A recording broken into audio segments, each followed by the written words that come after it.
మరికొన్ని రాష్ట్ర వ్యాప్త వార్తలు వేగంగా సంక్షిప్తంగా. 10వ తరగతి పరీక్షల హాల్ టికెట్లను వాట్సాప్ ద్వారా డౌన్లోడ్ చేసుకోవచ్చని ప్రభుత్వం తెలిపింది. విద్యార్థులు వారి వాట్సాప్ నుంచి 955223000009 నంబర్కు హాయ్ అనే సందేశం పంపడం ద్వారా హాల్ టికెట్ పొందవచ్చని వెల్లడించింది.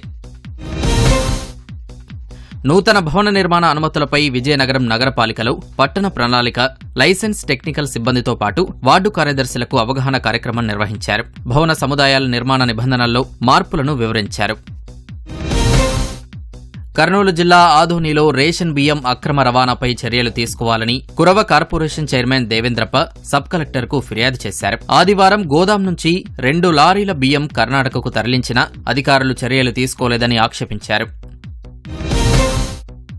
కర్నూలు జిల్లా సి బెలగల్ మండలం పోలకల్ జెడ్పీ పాఠశాలలో చెట్టుకూలి మృతి చెందిన విద్యార్థిని శ్రీలేఖ కుటుంబానికి ప్రభుత్వం 5 లక్షలు ఇచ్చింది. మంత్రి లోకేష్ ఆదేశాల మేరకు ఎమ్మెల్యే బొగ్గుల దస్తగిరి పెద్దనేలట్టుల్లి బాధిత కుటుంబానికి చెక్కు అందజేశారు.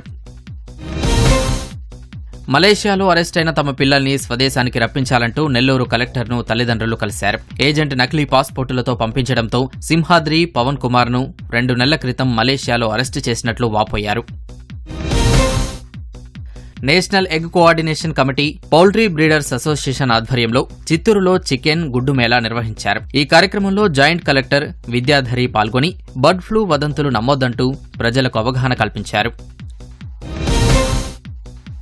నెల్లూరు జిల్లా ఆత్మకూరు ప్రభుత్వ ఆసుపత్రిలో చికిత్స పొందుతున్న చేజర్ల గ్రామానికి చెందిన తండ్రి కుమారుల్ని రాష్ట్ర ఎస్సీ ఎస్టీ అట్రాసిటీ కమిటీ సభ్యులు పరామర్శించారు. చేజర్ల ఎస్ఐ అకారణంగా పోలీస్ స్టేషన్కు తీసుకువెళ్లి కొట్టడంపై చర్యలు తీసుకోవాలని డిమాండ్ చేశారు. వైఎస్సార్ జిల్లా జమ్మలమడుగు మండలం ఎస్ ఉప్పలపాడు వద్ద కొండచిలువ కలకలం రేపింది. కోవెలకుంట్ల వెళ్లే ప్రధాన రహదారిపై కదలకుండా అరగంట పాటు ఉండడంతో ట్రాఫిక్ ఆగింది. ఆ తర్వాత రోడ్డు పక్కనున్న పొదల్లోకి వెళ్లిపోయింది.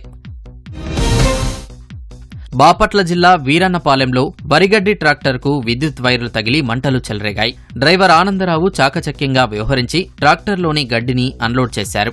కూలీలను కాపాడారు. కాకినాడ జిల్లా జగ్గంపేట శివారులోని రామవరం వద్ద రోడ్డు ప్రమాదంలో 3 స్నేహితులు మృతి చెందారు. బూరుగుపూడికి చెందిన షేక్ అబ్దుల్లా, మణికంఠ, హర్షవర్ధన్ బైకుపై జగ్గంపేట వెళ్తూ ఓవర్టేక్ చేయబోయి లారీ చక్రాల కింద పడ్డారు. కాకినాడ గ్రామీణ మండలం సర్పవరంలో వీరభద్రుల కొలువులు వైభవంగా నిర్వహించారు. భక్తులు వీరభద్రుల ప్రతిమలను తలపై పెట్టుకుని శరభశరభ అంటూ ఊరేగింపులో పాల్గొన్నారు. అనంతరం ఆలయం గద్దె వద్ద వాటిని ఉంచి మొక్కులు చెల్లించుకున్నారు.